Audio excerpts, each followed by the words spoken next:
So, ayun mga tol, magandang gabi. So, may unbox tayo ngayon. Ito siya. Yan. Yan. So, malaki yung box niya mga tol. Bale, ito mga tol, is nakuha natin online. Mura lang siya, no? So, sa mga naghahanap dyan ng electrical supply to. Ayan. So, unbox natin. So, tara, samahan niyo ako.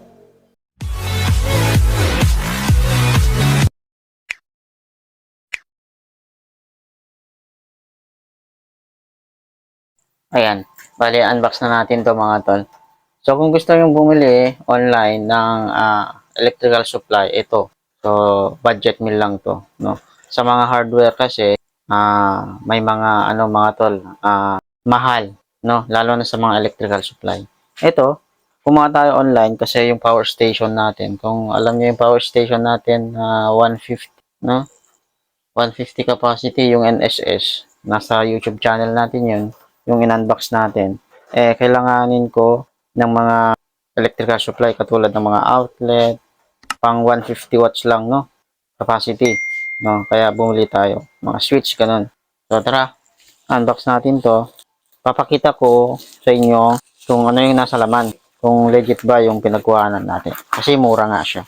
So, kung mura to mga tol, edi lalagay ko yung link sa description natin kung saan tayo bumili, no? Para pag gusto nyo bumili ng ganito, i-click nyo lang yung link, no?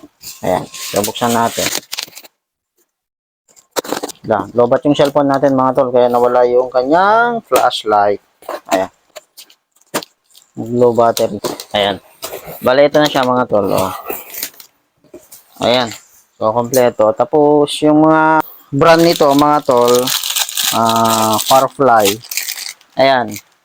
So, legit store yung pinagkuhanan natin. Ayan. Firefly na, ano to mga to? Receptacle. Ito. Ayan. Ito naman yung sa 3-way switch natin. Ayan. So, maganda. Royo naman yung tatak. Yung brand. Mura lang to mga tol, no? Kumuha rin tayo mga tol ng mga ito. Ayan.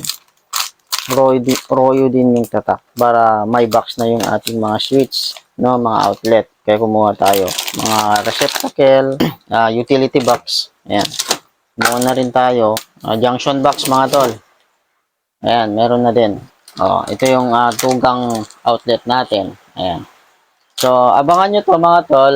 Mag-install tayo dito. Ito, binili natin. Ilalagay ko dun sa NSS na power station natin. No?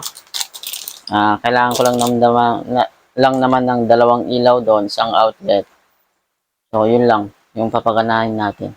Kasi, yung isang outlet, ilalagay ko dun sa aking, yung nakarang vlog natin.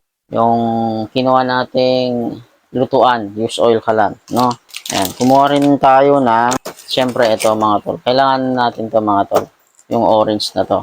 No? Flexible hose. Ito. So, yung pangalan nito mga tol ay flexible hose. Para pag nag-install na tayo ng wirings natin, maganda tignan. So, yung hindi ko lang nakuha mga tol is yung C-clamp para dito sa ating flexible hose. So, yun lang yung kailangan natin bibilhin ulit. Yung sa wirings naman mga tol, ilaw naman yung paganahin lang naman natin. May anong tayo dyan.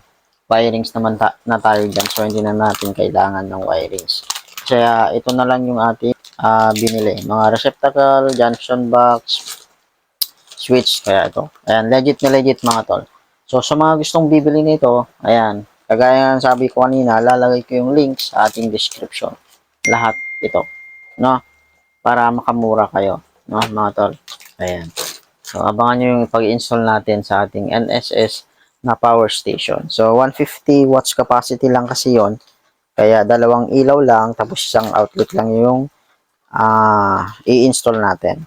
Ayan. So, legit na legit yan. Tingnan nyo naman, nakasil pa lahat yan mga yan. Kahit yung mga receptacle natin. Ayan, nakasil. Firefly at saka Royo. So, branded yan. Ayan. Goods na goods. Ayan, abangan nyo mga tol. Bye-bye. Yun lang yung ating video ngayon.